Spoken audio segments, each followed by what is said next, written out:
Olá, meus amigos, eu sou o Dr. Guilherme Almeida e estou aqui junto com meu amigo Dr. Áureo do Carmo para mais um Papo Medicode semanal. Tenho certeza que vocês passaram a semana inteira aguardando o Papo Medicode dessa semana. E o tema dessa semana não é nenhum filme da sessão da tarde, é um tema de matar e se chama Morte Súbita. O Áureo está aqui todo animado porque está jogando em casa hoje. Morte súbita é um tema super importante dentro da cardiologia e é o que nós vamos falar hoje. Boa noite, Áureo, tudo bem? Boa noite, meu amigo, tudo tranquilo. É um tema muito interessante, né? Até com apelo muito grande, né? Principalmente quando acontece no esporte, aí puxando a brasa para sua sardinha agora, né? É um tema que é importante por causa disso, não poupa nem os esportistas, né? Nem aquele modelo de saúde, vamos dizer assim. Não poupa jovem, Não não tem poupa jovem, idade. não tem idade e pode acontecer realmente em qualquer faixa etária com qualquer pessoa, né? O único destaque aí é que acontece muito mais em homens do que em mulheres, né? Isso é E estatística atualmente a universal. mídia, né? A mídia ela tem dado muita atenção a esses casos, né? É, Então a gente tem aquela coisa do viés, né? Então, toda vez que morre um jovem fazendo exercício físico, aparece na mídia. é. E você começa a ter a impressão que essas estatísticas estão aumentando, estão se tornando mais frequentes, né? Concorda? Concordo. É, eu só não sei se realmente tem esse aumento de frequência. Eu também Eu acho que acredito muitas que é das mais por vezes. uma questão de seleção mesmo, né? Não, e a gente não tinha o diagnóstico, né? Muitas das vezes a pessoa chegava já na emergência já o cadáver, né, da Bom, pessoa e você não considerando que tinha na nem como Idade diagnosticar. Média a expectativa de vida era de 18 anos, Também, né? e considerando que no início do século passado a expectativa de vida era de 40 anos, hoje nós temos países com expectativas superiores a 90 anos, então é natural que hoje a gente gere aí um escândalo quando alguém jovem morre subitamente, É. né? Então acho que primeiro de tudo a gente tem que definir o que é morte súbita, né? A morte súbita é um evento trágico, né? Muitas vezes é o primeiro sintoma, se é que eu posso chamar a morte de sintoma, muitas vezes não dá sinais, e a morte pode ocorrer de maneira instantânea ou não instantânea, pode acontecer 6 a 24 horas após, né? E, como o Áureo falou, ela pode estar vinculada à prática esportiva ou não, né? Existe um tema específico chamado morte súbita no esporte, né? E existe o tema morte súbita, né, globalmente. Então, essa é a definição da morte súbita. Uma morte súbita abortada é quando há reversão do processo e o paciente não evolui para óbito. Então é isso que vai permear a nossa discussão hoje. A gente vai falar um pouco das causas dessa morte súbita, vamos falar um pouco de como abortar a morte súbita, ou se há alguma medida para evitar que novos episódios de morte súbita ocorram naquele mesmo indivíduo. Vamos falar um pouquinho de prognóstico e até um pouquinho de prevenção também. Áureo, então acho que a gente, a partir do momento que a gente definiu o que é uma morte súbita, a gente pode começar a falar causa por causa. Não sei se você tem uma estatística diferente da minha, mas fora do ambiente de esporte, a principal causa de morte súbita é a doença coronariana. Certamente. E dentro do esporte é a cardiomiopatia hipertrófica. Isso. Estou correto? Tá correto. Em relação à epidemiologia? A gente tem, pode dividir também por faixas etárias, né?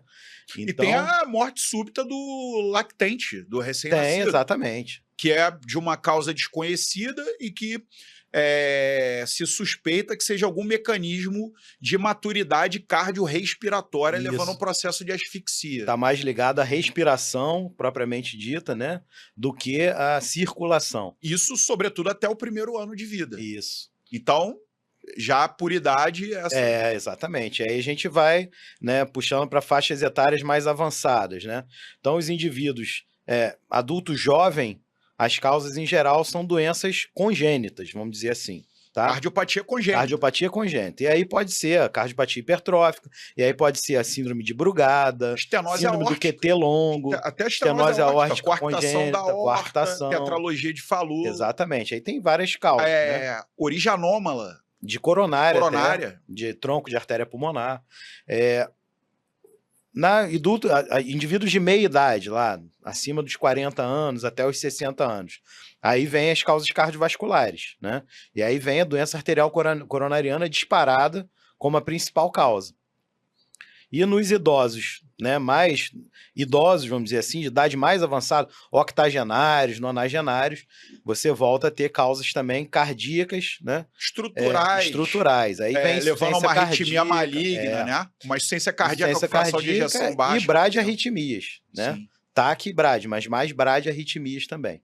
Então, assim, epidemiologicamente, essas são as principais causas. A gente falou das causas infantis também, aquelas canalopatias que também evoluem ao longo da vida. Né? Indivíduo jovem a gente diagnostica, em geral, na segunda, terceira década de vida. Os QTs longos da vida. QT longo, Brugada, aí tem outras, né? Displasia ritmogênica de ventrículo direito, né? E que são, assim... Pelo eletrocardiograma, você pega... digamos assim, podemos classificá-las assim. Pelo eletrocardiograma, que é um exame simples, disponível, você consegue diagnosticar muitas das vezes, né? Então, assim, em geral, são causas cardiológicas. Essas são as causas, né, de morte súbita. Isso. E aí eu gostaria, nesse momento, que a gente parasse e falasse um pouquinho de cada uma delas. Vou trazer mais algumas informações epidemiológicas. 90% dos episódios de morte súbita evoluem efetivamente com morte. Menos de 10% evoluem com casos abortados. Existe a morte súbita no ambiente hospitalar e a morte súbita no ambiente extra-hospitalar. Evidente que a morte súbita no ambiente extra-hospitalar tem uma mortalidade talvez maior, dentro, pelo menos, do nosso país, pela dificuldade em prestar os socorros, de ter um desfibrilador disponível, de ter uma população orientada a realizar pelo menos um suporte básico de vida. Você tem algum comentário a falar? Tenho, com certeza, isso? Assim, isso é importantíssimo, né? Eu até hoje dou aula algumas vezes por ano sobre parada cardiorrespiratória. Então, numa parada cardiorrespiratória, cada minuto que você perde 10% de chance de voltar, de reanimar o paciente. Cada minuto. Isso quando você flagra o paciente. Então, é importantíssimo você fazer as coisas certas e rapidamente.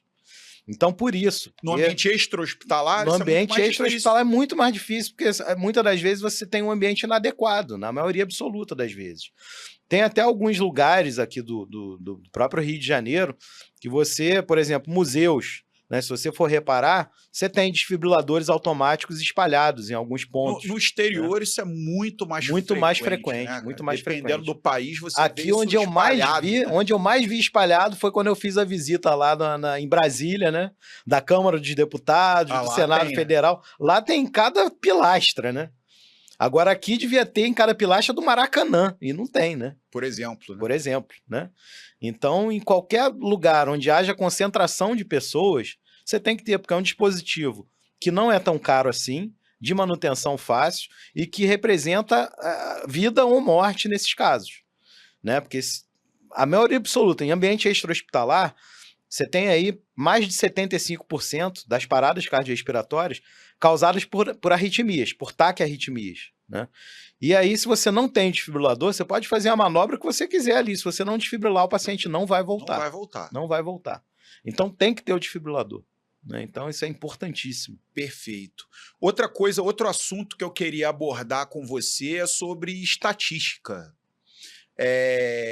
Essas estatísticas que a gente está passando para vocês são estatísticas muito vinculadas a literaturas internacionais. Aqui no Brasil, pessoas têm morte súbita e dificilmente sai um laudo de necrópsia apontando justamente isso deveria ser uma coisa um pouco mais mandatória, né? Aqui no Brasil também a gente tem a própria cultura nossa, né, latina. Tudo acaba ficando como infarto, né? O paciente jovem morre e o paciente jovem morreu na praia. O paciente jovem morreu jogando futebol. Infartou. Não. Como assim infartou? Né? Será que ele não tinha uma cardiopatia estrutural congênita que ele desconhecia? Será que ele não tinha uma origem anômala de artéria coronária que ele desconhecia? É que ele não tinha um aneurisma de coronária? Isso assim, aí aqui a gente tem vários problemas, né? Será que ele não tinha uma canalopatia dessa? Canalopatias, infelizmente, na biópsia normal, cardíaca, né? muitas das vezes você não consegue diagnosticar, né? São estudos muito refinados, né? Não é qualquer laboratório que faz. Pô, tem um rastreio genético, né? Aí tudo bem, né? A gente tem, assim, mortes súbitas, porque a gente está falando mais das causas mais comuns, né? E a gente está falando, está puxando muito para a cardiologia propriamente dita. Mas você tem causas de morte súbita que não são nem infarto e nem arritmias, né? Sim. Você tem, por exemplo, embolias pulmonares, causando morte súbita. Certo. Você tem acidente vascular cerebral hemorrágico, Perfeito. aqueles catastróficos, né? Que é hemorragia subaracnoide, causando morte súbita, herniação Aneurisma cerebral. transtentorial ali, e rapidamente o paciente, né, morre, né? Aneurisma, exatamente. Então, assim, essas causas de morte súbita são mais facilmente diagnosticadas na necrópsia, teoricamente. Mas o que acontece? Muitas das vezes a gente, né, a gente que eu digo é a classe médica, Certo. acaba não mandando o paciente para a necrópsia, muitas das vezes a pedido da própria família. Né, a família já está ali consternada por ter perdido ali um ente querido ali jovem, né? E aí você imagina, você manda ainda para o IML para fazer a biópsia. Sabe-se lá quando vai ficar pronto, porque o IML cara, recebe vários cortes todos os dias. Com aquela dor ali, já está com a dor, né, exatamente. Querendo que resolva, ou enterre, ou creme, que seja. Então, muitas das vezes a gente não pede, né? Por lei, a gente deveria pedir. Todo caso de morte súbita deve ser fora a parte toxicológica, exatamente. Né? Porque overdose também é uma causa super importante de morte súbita. Super importante. Mas muitas vezes a gente não pede. Então, assim, as nossas estatísticas são ruins também por causa disso, né? Exatamente. Bom, eu queria entrar num outro tema aí que talvez ele tenha mais relação também com a cardiologia, que é o caso da morte súbita abortada. A partir do momento que você abortou uma morte súbita, eu queria saber o que você deveria pesquisar dentro do ambiente da cardiologia, e também queria que a gente falasse um pouquinho sobre indicações de cardiodesfibrilador implantável. Vamos então transitar nisso aí. Aí eu vou contar uma história também que eu tive no consultório, né? Me chega lá uma mãe com o filho dela. O filho tinha 18 anos de idade, 19 anos de idade. Foi lá para pegar um atestado para academia, né? 18 anos de idade, né? Teoricamente, nem precisaria passar por um cardiologista, né? Um atestado lá do médico que acompanhava. Hoje em dia tem o parquet, né? Que são 7 perguntas. É auto-aplicável, né? Auto-aplicável, se ele responder não a todas, vai perguntar se ele tem dor no peito, se tem doença cardíaca. E é um questionário com uma acurácia excelente, né? Nessa época não, é pré-parquet. Então agora você foi nos anos 2000, na época que você tinha que fazer a avaliação pré-exercício. Depois a gente vai acabar falando um pouquinho mais sobre isso. E aí, assim, aí você já atende já o paciente já assim, pô, não precisava estar aqui, mas vamos lá, né? E aí a mãe também, né, preocupada do lado, falou, não, doutor, mas eu trouxe ele porque tem umas histórias de morte súbita na família. Aí eu, opa, né? É que nem vamos valorizar, né? Que nem aquela história, né, do filho que chega pra mãe e fala, mãe, por que as pessoas na nossa família morrem de repente? Mãe? Mãe? Essa é boa. Então foi exatamente isso. Não, mas o avô dele morreu subitamente, o pai dele morreu subitamente. Falei, ele é o seu filho mais velho? É meu único filho. Falei, então... Tenha cuidado. Vamos lá, né? E aí, assim, vai conversando, né? E aí você puxa para ver se o paciente tem alguma suspeita de morte súbita abortada, né? E ele tinha tido já 2 episódios de síncope. Né? Uma relacionada a esforço físico, né? E a outra quando ele teve uma infecção, estava com febre e tal. Mas foram síncopes, assim, inegáveis. Não era suspeita. Pela história foi confirmado, 2 episódios de síncope. E, na verdade, as síncopes que ele teve provavelmente foram mortes súbitas abortadas. Por quê? Porque ele tinha uma síndrome do QT longo congênita. Né? O QT, né, normal ali em torno de 420, 440 milissegundos, né? Quando você tem um QT que passe de 520 milissegundos, você já tem aí 4, 5 vezes mais risco de ter uma arritmia fatal, uma arritmia maligna. Ele tinha 640 milissegundos de QT. Né? Então, QT muito, muito, muito longo. E, sim, já vi o QT, né? Já indiquei aí dele procurar um arritmologista para implantar um CDI. E foi isso. Porque ele já tinha 2 episódios. Já tinha 2 episódios, exatamente. Então implantou o CDI com 18, 19 anos de idade. Tá vivo até hoje, acompanha ele no consultório até hoje. Só para você. Então, CDI é um cardiodesfibrilador implantável, né? Aquele desfibrilador, todo mundo conhece, né? Que é no IR, todo mundo levava choque, né? Podia chegar na emergência em sinusal que tomava choque. Exatamente. Então, é o desfibrilador. Aquilo ali é o que faz o sistema elétrico do coração reiniciar. Exatamente. É como se fosse um boot do sistema elétrico do coração, né? Tem algumas pessoas que, pela doença, pela condição dela, ela pode ter isso a qualquer momento, como era esse menino. E aí não vai ter, vai precisar de alguém para dar o choque naquele. Exatamente, não vai dar tempo de chegar no hospital. Então você implanta um dispositivo que reconhece a parada. Isso, e que já deflagra o choque. Já deflagra o choque. Né, obviamente, numa voltagem tem alguns vídeos muito bizarros, mais baixa, né, de atletas e jogadores de futebol que jogam ainda com cardiodesfibrilador implantável.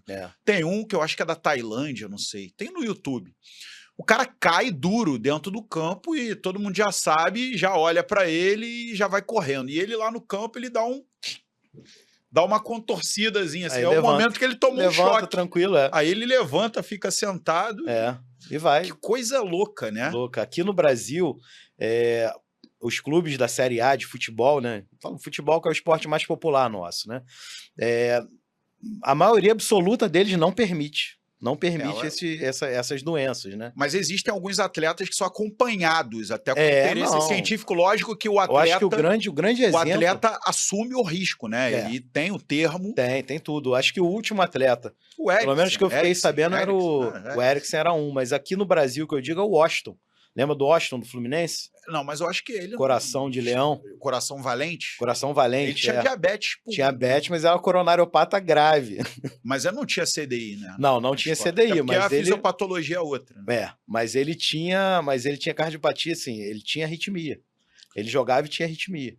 Teve um outro jogador também que, se eu não me engano, do Vasco, teve uma morte súbita abortada e depois viram que ele tinha uma miocardite e, a princípio, poderia ser até uma miocardite chagásica. Inclusive, hoje em dia, existem protocolos que, quando o atleta está gripado, você tem que fazer uma avaliação minuciosa, porque muitas dessas infecções respiratórias altas podem levar a uma miocardite...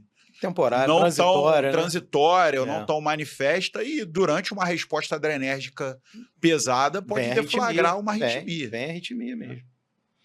Então existe também aquela TAC ventricular polimórfica catecolaminérgica, né? Que é induzida pelo esforço. Que é induzido pelo esforço, né? Induzida pelo esforço, mas assim, o mais comum é você ver quando tem distúrbio hidroeletrolítico, né? E quando a gente fala de distúrbio eletrolítico, todo mundo lembra do sódio e do potássio, né? O magnésio. Mas o pior é o magnésio. E o tratamento dela na emergência é o sulfato de magnésio. Que serve para um monte de coisa, aliás, o sulfato de magnésio. Vasodilatador, várias coisas. Serve para asma, serve para eclâmpsia, né? Ele é um antagonista do cálcio, né? O magnésio é um cátion divalente e compete com cálcio. Então, dependendo de situações que envolvam canais de cálcio, ele pode ser super útil, né? Então, esse seria aí a discussão em relação ao cardiodesfibrilador implantável. Eu queria falar um pouquinho de avaliação pré-exercício, que a gente já começou falando, né? Contigo mesmo. Bom, a avaliação pré-exercício, o principal é você fazer um bom exame físico. Anamnese, exame físico. Anamnese, como tudo na medicina. Então, né? se o paciente já teve o histórico de algum episódio cardiovascular, uma síncope, se tem hipertensão, se usa medicamentos antipertensivos ou tem diabetes e etc. Fazer uma boa ausculta cardíaca. Muitas vezes a cardiomiopatia hipertrófica você vê lá o sopro com a manobra de Valsalva, não é isso? Logicamente, né, um exame de base, um hemograma, tem muita gente que tem anemia falciforme por aí, né, e o exercício físico pode deflagrar uma crise falcêmica, e essa crise falcêmica, inclusive, pode coincidir com complicações, inclusive morte súbita, né? Um eletro de repouso, tem um estudo italiano que diz que o eletro de repouso ele pode salvar, se não me engano, 1 a cada 100 mil, alguma coisa assim, pessoas que vão praticar exercício. O americano ele já diz que médico não sabe ver eletrocardiograma, então não é para pedir eletrocardiograma. Quem sabe ver eletrocardiograma é cardiologista. Cardiologista. Assim, na medicina, tudo é bom senso. Você tem que ter o bom senso para indicar até a realização de um eletrocardiograma. O eletrocardiograma, como eu falo, né, sempre, é um Você vai exame pedir um eletrocardiograma se você disponível. souber interpretar. Não, é claro, e você não vai sair pedindo eletro para todo mundo. Agora, você tem história de morte súbita na família, já teve desmaio. É óbvio que você vai começar com uma investigação complementar. Eletrocardiográficos para cardiomiopatia hipertrófica, por exemplo. Existem alterações, como você tem que medir o intervalo QT, e etc. Tem ajustes pela frequência. Brugada é uma síndrome também conhecida que você faz o eletro e vê, né? Displasia ritmogênica do VD também é outra. Muitas das vezes você faz o ecocardiograma e não vê a displasia. A displasia às vezes é mínima, né? Você não consegue com exame nenhum, né? E o eletro você consegue ver. E para atletas profissionais, aí você faz até teste ergospirométrico, faz o esforço, lógico, que está vinculado ao teste ergospirométrico. Você faz exame de imagem, muitas vezes, faz eco, como você falou. Ressonância, às vezes, é necessária, ressonância cardíaca. Né? Então, toda vez que a gente vê a seleção brasileira se preparando para ir para a Copa do Mundo, a gente vê lá na Granja Comari os atletas fazendo aquele monte de exame. Então, quando você vai contratar um atleta, você faz um conjunto de exames para ter certeza que você não está colocando um atleta que tem um custo elevado, não que as vidas tenham preços e custos diferentes, mas estou falando no caso do esporte. É uma peça que é uma time, aquisição, né? Uma aquisição do time, clube com risco e com risco de saúde a ele. Né?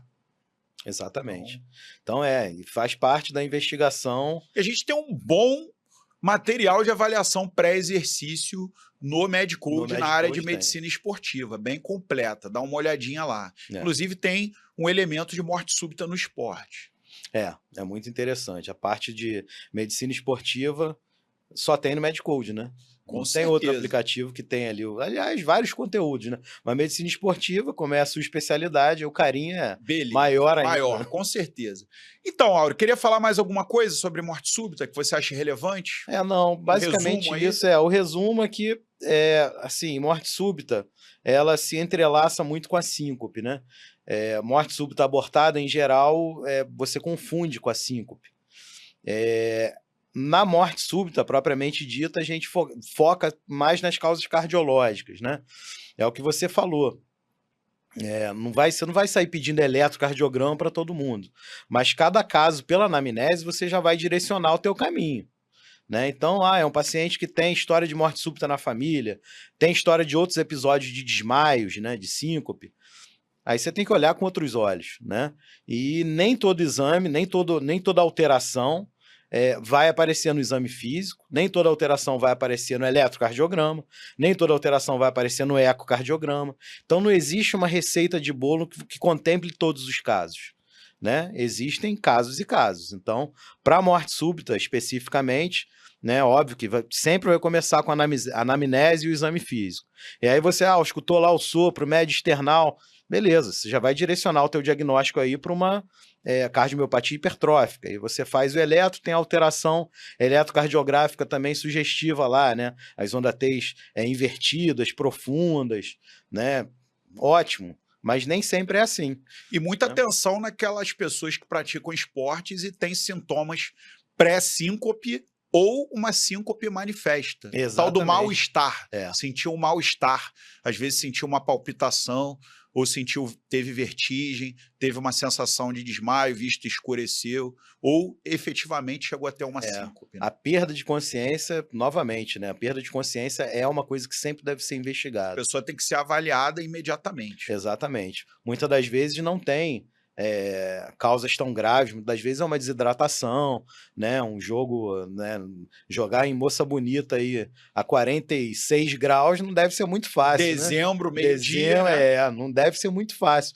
Então, é claro que isso pode acontecer e não necessariamente é uma causa E, grave, né? infelizmente, para muitos, a morte súbita é o primeiro evento E que único. manifesta, né? Primeiro e Primeiro último. e único, né? E único. Infelizmente. É isso aí. Bom, agradeço vocês por terem nos acompanhado em mais um Papo Medcode. Um abraço e até semana que vem.